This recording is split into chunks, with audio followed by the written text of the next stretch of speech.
channel. My name is Jo, and on my channel I do all things fitness, lifestyle, vlogs, bit of this, bit of that. I have no niche, so I guarantee you whatever you're looking for you can probably find it on my channel, so you might as well subscribe. In today's video I'm going to be reviewing one of the villas that we stayed at in my most recent trip to Bali. I took my husband and I surprised him for his birthday. If you haven't already, go watch the vlog. You'll get the backstory and know what I'm talking about. Today I'm going to be reviewing Tanadewa Resort in Ubud. This is the second villa accommodation hotel. I don't really know what to call these places. Resort, Tanadewa.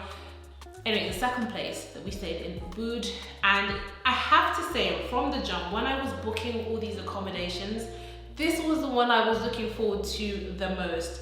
Did it meet my expectations? Stick around to the end of the video to find out. If you're not already part of the gang, subscribe. Comment down below if you're new. Tell me how you found my channel. Was it recommended to you by YouTube? Did you stumble upon it? Did you look specifically for this resort? And are you keen to know what I'm gonna say?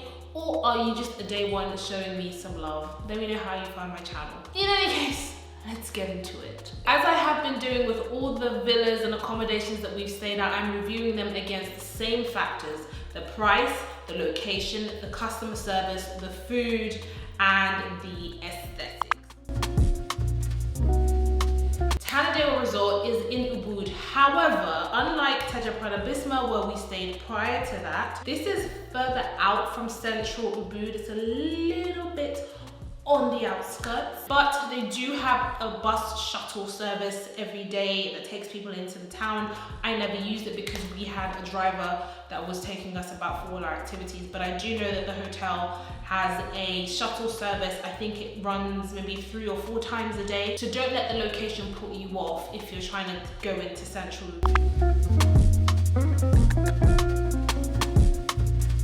Breakfast is included in our stay, so on both mornings that we were there, we had a lovely breakfast.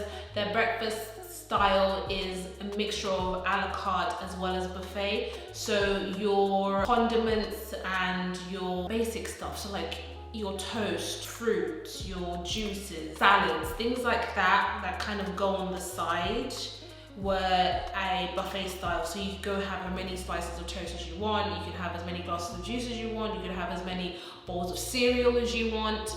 But they also had a proper a la carte menu, which was a paper version this time, where you can actually order for the kitchen to bring you stuff. So if you wanted eggs, or if you wanted nasi goreng, or if you wanted pancakes, you'd order that from the menu, they would bring it to you. You can have as much or as little as you want. Staff were really friendly. They were hospitable as usual. We got welcome drinks when we arrived. The only thing that kind of irritated me a little bit when we were checking in, and just, you know, be mindful if you're doing this, I booked via booking.com. All my stays in Bali were booked via Booking. Now, I didn't realize that when I put my card details in, it was just a reservation, but it hadn't actually deducted the cost of our stay. So I rock up now and they're telling me you have £458 to pay. I'm like, no I don't, I already paid. And they're like, no. And like, yeah, look at it here. And then she tells me to read it. Actually what it is that booking.com does not process their payments. It basically just takes your card details as a reservation and then you pay when you get there, which I was not budgeting for. I mean, I had the money for it, but I was not planning to drop £458. I thought I had paid for all the accommodation, and it was annoying because then I had to move money around because I didn't want to be charged in a particular account in rupiah. I wanted it to come out of my Monzo account so I had a better exchange rate and I wouldn't have all these extra charges. So it was just a bit irritating, a little bit annoying, but that I've kind of slotted into the customer service thing. But actually, was the service bad? No, it wasn't. The food was good, the people were pleasant. They had a WhatsApp concierge, as many Balinese accommodations, villas, resorts, hotels do. They were responsive. I'm kind of jumping the gun here. I'll come on to my tiny, semi-small bone of contention that kind of overlaps something else. But overall, yes, the service was good, they were pleasant, the room was very nice. We had our own private pool, the bathroom was lovely, we had a freestanding tub as well as, you know, shower, toilet, that kind of stuff, and 2 sinks. So it was a little bit on the smaller side, I will say that. I think having stayed in another luxury hotel, and I thought this was going to be better than that, coming in, the room was on the smaller side. But it was my husband's birthday, and when we arrived, they had decorated everywhere with rose petals, they had cake, it said happy birthday, there was a really lovely handwritten note on there. Yeah, so definitely thoughtful people, accommodating people, friendly people, and yeah, I cannot fault customer service. I would definitely say, apart from the booking thing, which kind of is, but isn't their fault, 9 out of 10. The pool was lovely. It was smaller than I was expecting. Not that I was expecting an Olympic-sized pool, but as soon as you open the door, it's like that much walkway and the pool is right there in front of you. So again, like I said, comparing it to a place that we'd stayed just before, I was expecting a bit more square footage. I can't lie. The room was smaller, the pool was smaller, the access to the pool was just open the door, bagam, pool. So again, I feel like they could be a bit more generous with the space. Now on to the aesthetics. This place has great aesthetics. There are many places for you to take pictures, do shots for your videos and your vlogs and stuff.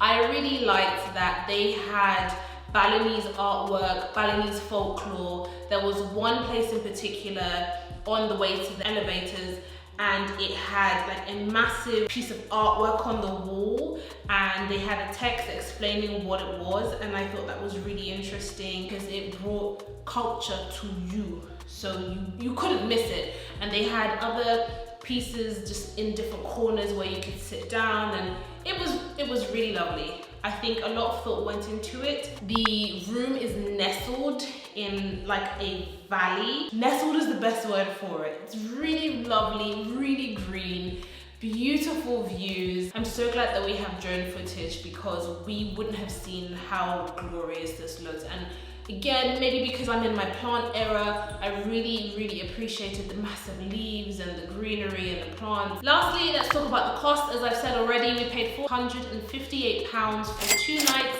The room we stayed in was called a courtyard villa. I booked it on booking.com as I did with all my other places. I've seen reviews and I've seen videos on TikTok, as I recommend you should also do too. I have some on my page as well. If you don't already follow me, I'm on Instagram at JMOTG, and I'm also on TikTok at JMOTG_. Do I think it was worth the money? Yes, I'll be fair. I do think it was worth the money. The only things that irritated me were kind of out of their control. The geckos were out of their control, but I'm still holding it against them because nobody else had geckos in their rooms. And also the whole booking thing and making you pay on arrival. Maybe I should have read the small print, maybe they should have made it large print, maybe they should have also communicated and reiterated before arrival, just saying, dear guest, we know that you are coming on blah blah blah blah, we're really looking forward to having you. Just a reminder that it will be payment on arrival. You have not yet paid. So I have that in my mind. But overall, I would rate this place a 9 out of 10. Yeah. So that is it for this video. If you have enjoyed it, please do give it a thumbs up. It really helps my channel grow if you also share it with a friend. If you're thinking about going to Ubud and you have Tanadewa resorts on your mind, let me know if this video has helped you, or if you've already been there. I'd be interested to know what you thought or how you found the place in your opinion. As always, you can catch me on Instagram at JMOTG and on TikTok at JMOTG_, and I'll catch you in my next video. Bye.